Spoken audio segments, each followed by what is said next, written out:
Hello everyone, welcome to Shruti Small World. Today we attended the Google Developers Group DevFest 2022 organized by GITAM University at Visakhapatnam. Sales Software Solutions was the gold sponsor for this event, and I'm so proud to say that my brother Srirag represented Sales Software Solutions and spoke in the event about NFT, non-fungible tokens.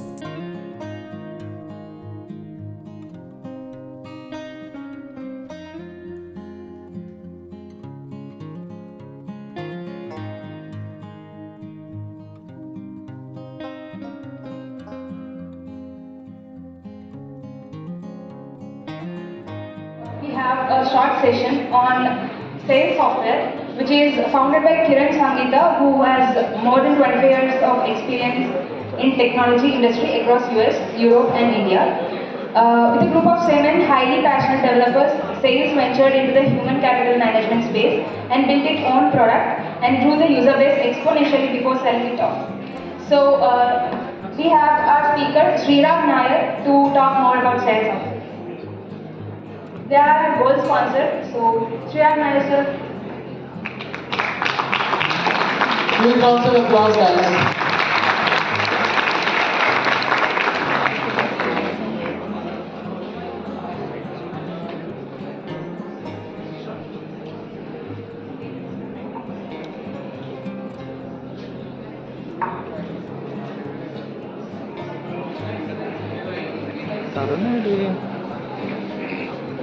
Good evening. Everybody able to hear me? Yeah, first things first, we only have a single slide. Everything's over there. Just running through pretty quickly. Hello all, I am Srirag from Sales Software. I'm one of the senior developers and architect for Sales Software. I've been working with Sales for around 7 years this January now, and it's been quite a ride for me. Being here is pretty nice and unnerving for me. Nice because, well, this one goes on Instagram today for me, if I can manage to figure out how to deactivate it. And unnerving because the moment I walked in today, around 3 o'clock, I was lured into a false sense of confidence by looking at a half-empty hall. But by the time it's my turn to speak again, it's pretty much full. So you get my jelly leg syndrome, right? So, anyways, what we're here to talk about is no event is actually complete. Tech event is actually complete without even a mention of blockchain. And we have to bring that in. It's in our DNA, it's in our development DNA. Any new technology, everybody's jumping onto the bandwagon. Blockchain again is a technology that is more or less like your ATC savings on your IT declarations. Everybody is claiming to do it, nobody's actually doing it. Everybody's just planning to do it. So, NFTs is just something that was part of blockchain that has come in and has become really, really popular. How many of you know what an NFT is? Non-fungible token. How exactly do you know what a non-fungible token is? Where have you heard about it? Louder.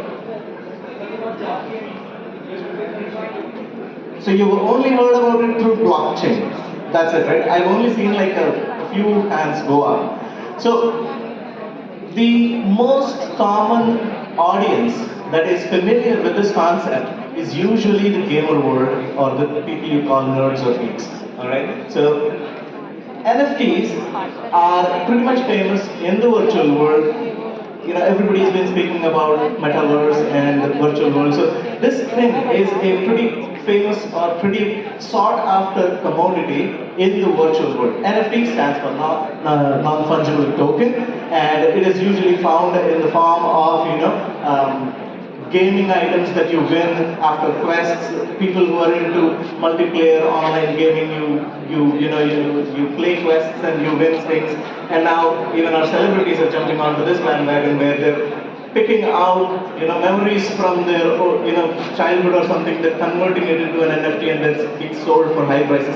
NFT is just a digital representation of art or an asset that can be bought and that can be owned. We know art, right? Everybody knows Mona Lisa, the painting, right? The painting itself is a physical entity. Now, if I was to turn that into a digital entity, that would become an NFT, and then I can start selling it or trading it. NFT, the word non-fungible token. Some of you know what non-fungible token is. What does fungibility mean? Does anybody know what fungibility means? Yes. Basically, it can be exchanged for the similar thing. Yes. Fungibility basically means that an item or a unit of currency, okay, any unit of currency is always equal to the same unit of, to another unit of the same currency. If we talk in sense of currencies, be it fiat or crypto, one unit of that currency should always be equal to one unit of the same currency. That is, 1 rupee is always equal to 1 rupee. Another rupee. $1 is always equal to another rupee. If I can purchase something for $1, I should be able to purchase the same thing using 10 cents, right? It should be divisible and it should be standard, right? We know different types of currencies. Fiat currency is what we use every day, that is accepted as legal tender, that is rupees, dollars, everything. Not that good with geography, so anyways. But we have got cryptocurrencies also coming to the world, right? Now, do we know whether cryptocurrencies are fungible? What are the cryptocurrencies you know? Shouldn't have taken that long. Bitcoin. The moment you say blockchain, the first word that comes to our mind is Bitcoin. Is Bitcoin fungible? Yes. Yes? Yes. Why? Because it can be exchanged. No, by the explanation that I just gave regarding fungibility, if you were to apply the same thing to Bitcoin, is Bitcoin fungible? Yes. Is the value of one Bitcoin always equal to the value of another Bitcoin? Yes. What if I told you no?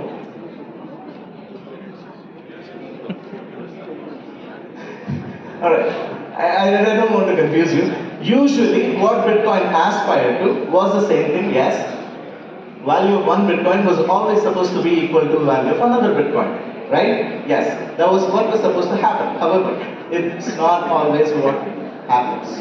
Reality crashes in. Imagine I'm a criminal. Okay, imagine. I'm only saying imagine. Not. Okay? Imagine I'm a criminal and I have 10 Bitcoins and I want to sell it to you. The international market price of Bitcoin, let's just say, is $10,000. Now I have Bitcoins with me, 10 Bitcoins, and I'm in dire need of money. I want to sell 2 Bitcoins and I'm taking bids. Or I want to sell, I just want to sell. And I'm offering to sell my Bitcoins. Somebody comes in and offers, I'll pay you $2,000. Why? Now he's scared because that Bitcoin is actually associated with me. Transparency in cryptocurrencies and blockchains brings in that added insecurity where you can track the movement of currencies. Yes? Yes? Right? So you basically know where that Bitcoin came from. It came from me. Now if somebody was to look at that Bitcoin and know that it came from me, there is a risk element associated with it. So a person who is looking to buy it would usually quote less. So am I getting the right value for Bitcoin? No, because I'm getting lesser. It's not the value. One Bitcoin did not equal another Bitcoin. In the same case, there is another scenario where if you look at certain countries where cryptocurrencies are altogether banned, what happens when government bans something? Prices fall. Exactly. The demand goes up, the demand goes black. And when black market deals are done, the cost of that item becomes premium, right? So, at the same time, if there is a shortage of the item also, the price goes well. So, if the entire market is selling Bitcoins for $10,000, but say one country has deemed it as banned, there your item is costing $50,000. Now again, it's not fungible, right? But that was not the idea behind fungibility. So, fungibility versus non-fungibility.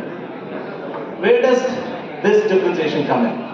Usually, most cryptocurrencies are fungible because their prices don't change. The international market, if you leave about the arbitrage, they're usually fungible. Non-fungible tokens. What are non-fungible tokens? Non-fungible tokens are just digital entities that do not always have the same value. One piece of art is never of the same price of another piece of art. Yes, you cannot price Van Gogh's painting with Da Vinci's painting, right? Just because I have Van Gogh painting and you have Da Vinci painting, we cannot just exchange because value of one is sometimes more than the other, right?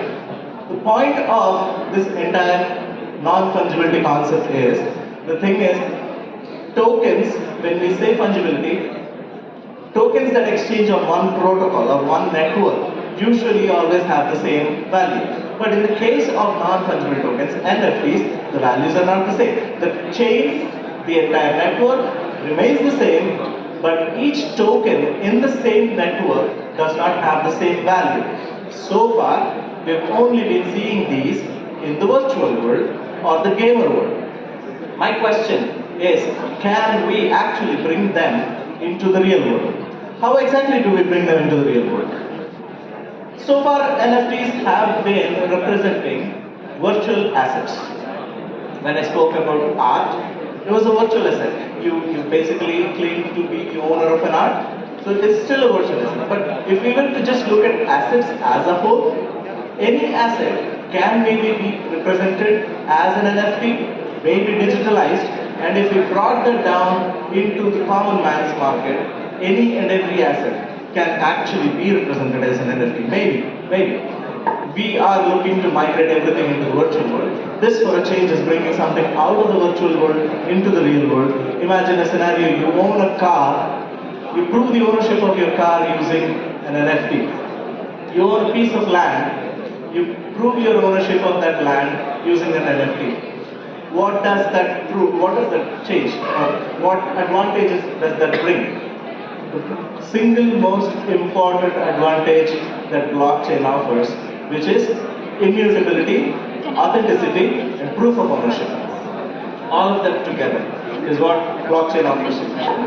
I know this might sound a little silly or a little far-fetched, but if I told you that I own a piece of land, especially looking at the entire scenario in cities, in fast-growing countries, owning a piece of land in the form of NFT, it kind of guarantees the security of that land itself, right? So this is just one idea. There are many others. I just wanted to bring it in front of young minds, just to put an idea out there. If somebody can explore something like this, it might be a game changer. That's it from me. Thank you very much. I didn't want to keep it long. Thank you so much. Thank you so much for sponsoring our event. So up next we have one more session